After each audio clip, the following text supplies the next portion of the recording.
মুহতারাম হাজিরিন, রাসূলুল্লাহ নবী সাল্লাল্লাহু আলাইহি ওয়াসাল্লাম বলেছেন, মান তাশাব্বাহা বিকওমিন মিনহু ফাহুয়া রাদ্দুন। যে ব্যক্তি যা ধর্ম অবলম্বন করবেন কিয়ামতের দিন তার সাথে তার হাসর নাসর হবেন।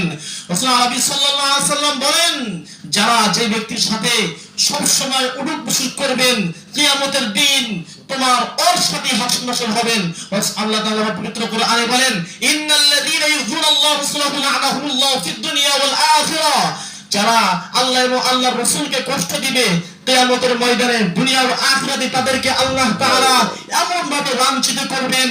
ইতিপূর্বে দেখেছেন যারা আল্লাহর রাসূলকে এবং আল্লাহকে নিয়ে কুরুক্তি করেছেন, বাংলার জমিনে তাদেরকে ঠাঁই হয় নাই, বাংলার মুসলমান তাদেরকে ঠাঁই দেয় নাই, এমন কি আমরাও ঠাঁই দেব না। এই তো কিছুদিন আগে আবুল সরকার আল্লাহকে নিয়ে কুরুক্তি করেছেন।